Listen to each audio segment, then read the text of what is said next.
If you've ever felt anxious and then guilty for feeling anxious because you love God and you've been told that worry is wrong or a bad reaction, this is going to change how you understand both your body and your faith.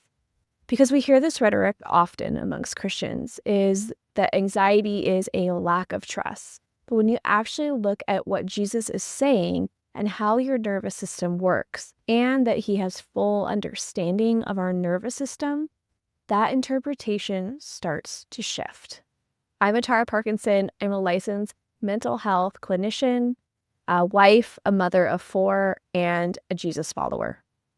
Christians are humans. We often fall into the same trap that all humans face, black or white thinking or dichotomous thinking. So when we're told in scripture not to be anxious and then we do feel fearful, we go to, well, I'm just not a good believer if I have this feeling. Either I trust God or I feel anxious. Either I have deep faith or I feel overwhelmed, shut down, or on edge.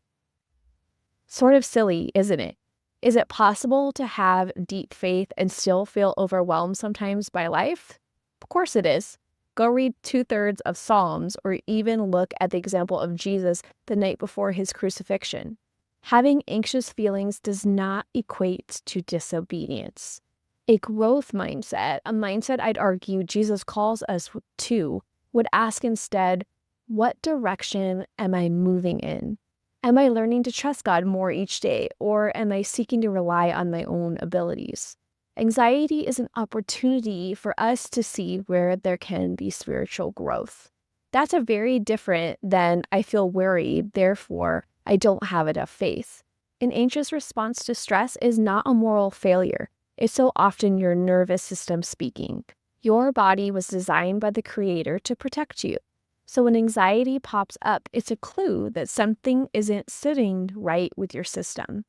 When it senses something that feels unsafe, your nervous system doesn't stop and ask, are we trusting God right now?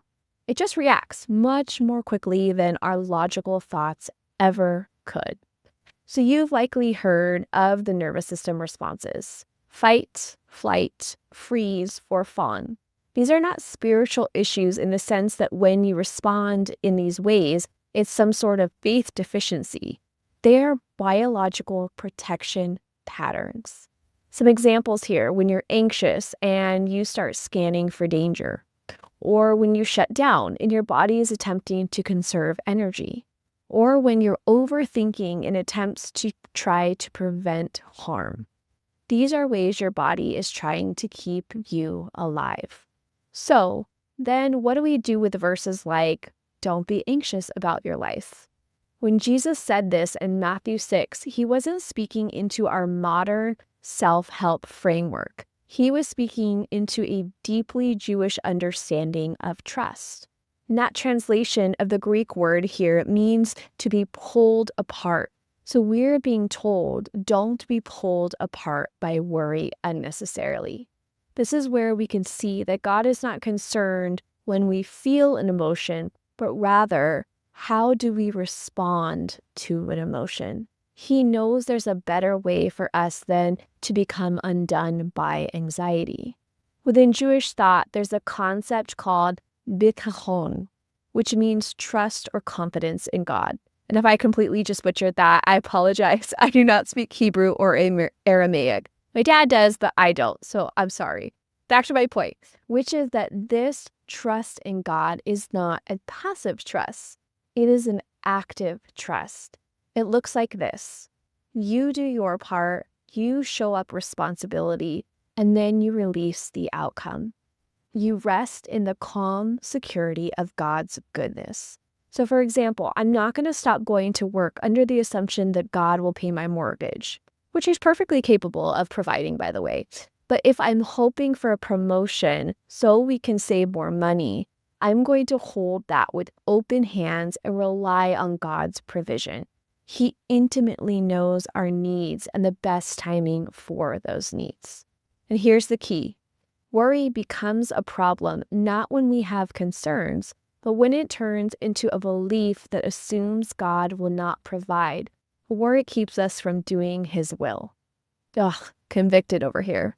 There's a pattern all throughout the Bible where God provides daily. Think about the manna in the wilderness. In Jewish culture, manna is referenced every single week at Shabbat. Why? Because it's a reminder of this concept for the people, a reminder of reliance. Manna came one day at a time, not for the week, not for the future, but for this day. And that's the same idea we hear echoed in the New Testament. Give us this day our daily bread. Jesus wasn't telling people, ignore your needs. He was saying, don't carry tomorrow like God isn't already there. Because even in Jewish teaching, not all concern is bad. Planning isn't bad. Responsibility isn't bad. The issue is when worry becomes consuming or spiraling or disconnecting you from trust. Don't let fear rule you when God has already shown himself faithful, is the reminder here. The more we remember God's character, the more assurance we will have. So now let's layer this with your nervous system.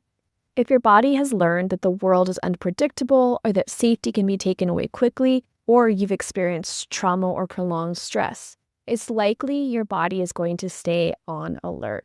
Not because you don't trust God, but because your body has felt far from safety, maybe even for a long time. And when you look at how Jesus actually responds to people, he doesn't shame them for fear or doubt. He met them in it, with presence, with reassurance, and with closeness. So if you've been carrying this belief that if I were strong in my faith, I wouldn't feel this way, here is your permission to let that go. You can instead try on, Lord, I'm feeling anxious today. Please help me remember your promises to me. So is your anxiety proof of weak faith? Check your heart. It could be a call that there's a reminder needed to center around God's character. It could be a sign your body is trying to protect you. Could be both in operation. But most importantly here, don't let the distance from God lead you to shame, because that will just drive more disconnection. Connecting with God, which is an interpersonal relationship, requires a state of safety, which your nervous system can relearn. And how do we do this? Through experience. Small micro moments, repeated over time, where your body realizes, I'm okay now. This is why I think so many pastors really press upon us to pray, be in prayer as much as possible, to read our word daily. These small moments are a reminder to our nervous system that God provides and is our safety. And if I were to put this in simple terms, release any shame around worry you've carried. Do your part honestly and faithfully to pursue God, and receive today with gratitude for the gift that it is, and meet tomorrow when it arrives. If this gave you a new way to understand yourself or your faith, I'd love to hear it below in the comments. This is what we're doing in this space, helping your body and your faith come back into alignment.